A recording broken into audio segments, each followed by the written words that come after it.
Hello, yes, here's review number 2 of Inside Number 9. Yes, just saw the second episode and definitely, well, it was an improvement, wasn't it? A little bit like Carnival of Souls. Is that a spoiler? If you've seen Carnival of Souls, then it is. If you haven't, then see it. But you have just seen the episode with, I think that lady who's in Big Finish, Doctor Who, she may not be, she may be. I did like it a lot. Obviously, it was very good. I don't want to give too much away. But basically there was a fly, so it's not gone. I'm just showing you again. So yeah, Inside Number 9, Episode 2, the 12 Days of Christine. It was like Black Mirror. It sort of drew you in like that.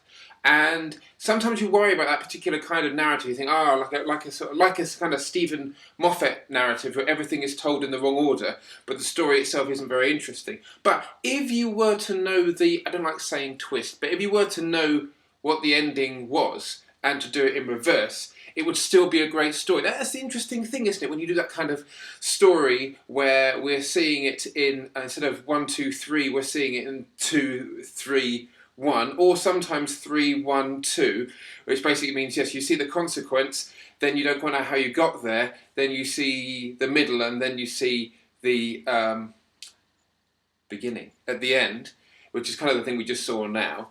But sometimes you get that thing with the Moffat thing where it starts at number 2, the middle, with a kind of end of Act 2 scary bit, oh my god, and then you sort of see how they got there, and then you see the bit here, which is the consequence, usually based on something from here. Okay, I'm completely confused myself then. But that can be fun. I sit here saying how that quirk can be annoying, but this was a great story, really well told. Again, I don't like to say it, but again, we are seeing sort of cliche characters. I think with this sort of stuff where you've got an interesting narrative game being played, fantastically directed, amazingly acted, and so forth, sometimes we do have a lot of stereotypes coming in, but warm stereotypes.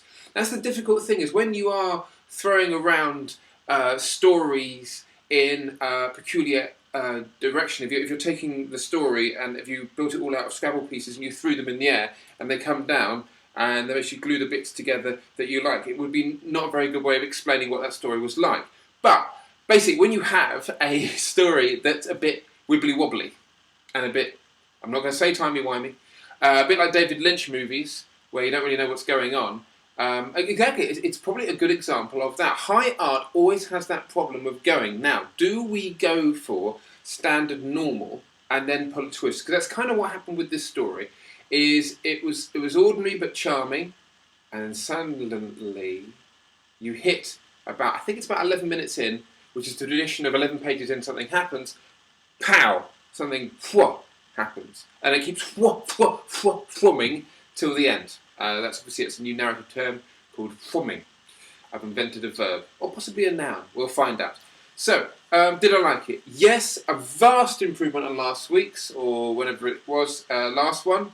Definitely, if they can keep writing stuff like this, not with the same quirkiness, but definitely, definitely is now a new word. Definitely, if they can keep pulling you in with like this. Because I'm worried that actually that I'm falling prey to the intellectual equivalent of clever editing on reality television, where something can be like this and draw me in, but I'm being just as manipulated, but from an intellectual standpoint, story-wise, as the way that reality TV is cut into little chunks and doesn't show you very much, or the way that soap operas are written, where the stories don't overlap so much as you only get a little bit each week, so you have to tune in next week, or how soap operas are nowadays, every single day. And I don't even watch soap operas. In my life, I've seen, how many soap operas? I